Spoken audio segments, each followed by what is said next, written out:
नमस्कार दोस्तों, स्वागत है आपका मेरे चैनल एजुकेशन क्लासेस हिंदी में। आज हम लोग असिस्टेंट प्रोफेसर के सिलेबस में शामिल कहानी कानों में कंगना पढ़ेंगे। इसके लेखक जो हैं राधिका रमण प्रसाद सिंह जी हैं। आज हम इस कहानी की समीक्षा देखेंगे और इनके पात्रों के बारे में जानेंगे और कुछ इसके विशेष कथन हैं जो परीक्षा में बहुत ही उपयोगी सिद्ध होंगे, उनको हम लोग पढ़ेंगे। दोस्तों, अगर आपने मेरा चैनल सब्सक्राइब नहीं किया है तो प्लीज़ आप मेरे चैनल को सब्सक्राइब करें और मेरे इस वीडियो को लाइक करें। चलिए वीडियो स्टार्ट करते हैं। कानों में कंगना, राधिका रमण प्रसाद सिंह। कानों में कंगना वर्ष 1913 में इंदु में प्रकाशित हुई थी। 1913 में इंदु में प्रकाशित हुई थी। यह एक मार्मिक कहानी है।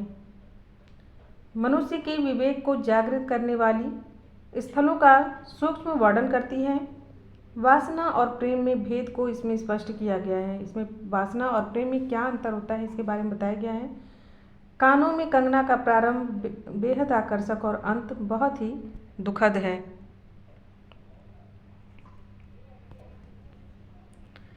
कहानी के पात्र देखते हैं। कहानी के पात्र में इसमें किरण है जो कहानी की नायिका तथा योगेश्वर की पुत्री है।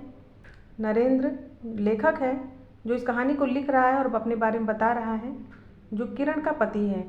योगेश्वर हैं जो नरेंद्र के गुरु तथा किरण के पिता हैं। यह कहानी पुरुषों के आकर्षण में खोए रहने की कमजोरी का चित्रण है। केंद्रीय पात्र किरण है। यह दोस्तों याद रखना है कि इसमें तीन ही पात्र मुख्य हैं। एक किरण है, एक नरेंद्र है और एक योगेश्वर है। किरण जो है केंद्रीय पात्र है, नरेंद्र उसका पति है और योगेश्वर किरण के पिता हैं और नरेंद्र के गुरु भी हैं। कहानी की शुरुआत ही होती है जिसमें नरेंद्र किरण से पूछता है कि किरण, तुम्हारे कानों में क्या है। किरण बताती है कंगना। किरण एक भोली भाली सी कन्या थी। किरण पर नरेंद्र मोहित हो गया था। ऋषिकेश के पास एक सुंदर वन में कुटी बनाकर योगेश्वर रहते थे। लेखक या नरेंद्र योगेश्वर के यहाँ अपने पिता की आज्ञा अनुसार अपने सारे धर्म ग्रंथ को पढ़ने के लिए जाते थे। देखिए, लेखक या नरेंद्र जो है योगेश्वर के यहाँ अपने पिता की आज्ञा से वहाँ जाता था और सारे धर्म ग्रंथ को योगेश्वर के द्वारा पढ़ते थे। एक दिन वह किरण को बिठाकर कुछ पढ़ा रहे थे। वह यहाँ पे योगेश्वर हैं। योगेश्वर एक दिन किरण को बिठाकर कुछ पढ़ा रहे थे और नरेंद्र को देखते ही सहसा उठ खड़े हुए। लेखक के कंधों पर हाथ रखकर, लेखक के कंधों पर अर्थात नरेंद्र के कंधों पर हाथ रखकर गद्गद स्वर में बोले, नरेंद्र, अब मैं चला, किरण तुम्हारे हवाले है। यह कहकर उन्होंने किरण का हाथ नरेंद्र के हाथों में रख दिया।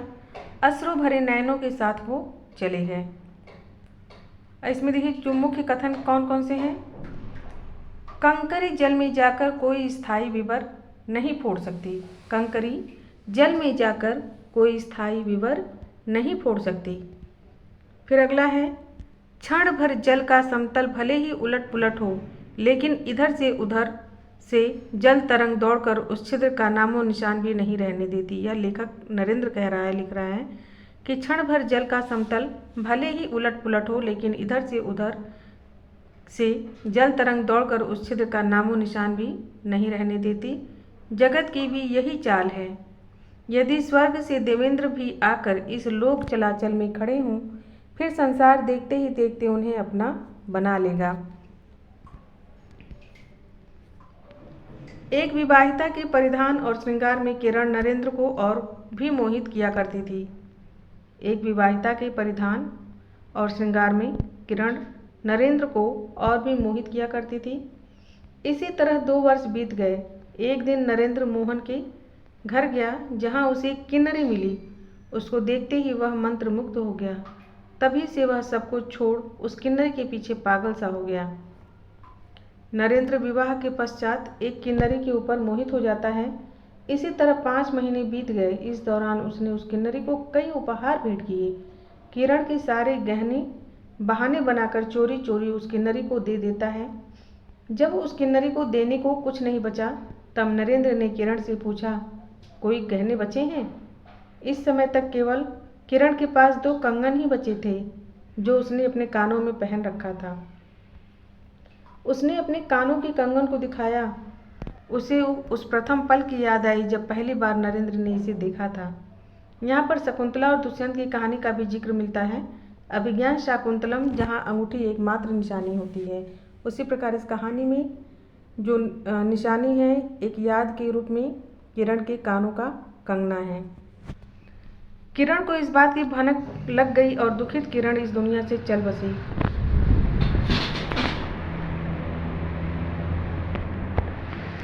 जो कि कहानी की शुरुआत में ही किरण से नरेंद्र पूछता है, तुमने कानों में कंगन क्यों पहना है? किरण की मृत्यु उपरांत नरेंद्र को आत्मग्लानि होती है और उसके पास पछताने के सिवा कुछ नहीं बचता है। तो दोस्तों, कहानी में इतना ही है। यदि आप इस कहानी को पूरा पढ़ना चाहते हैं तो मेरे वीडियो में इसकी कहानी भी है, आप इसकी कहानी को देख सकते हैं, पढ़ सकते हैं। तो दोस्तों, आपको मेरा यह वीडियो कैसा लगा? यदि आपको अच्छा लगा हो तो आप प्लीज़ मेरे चैनल को लाइक करें, सब्सक्राइब करें, हमें सपोर्ट करें। धन्यवाद। फिर मिलते हैं अगले वीडियो में।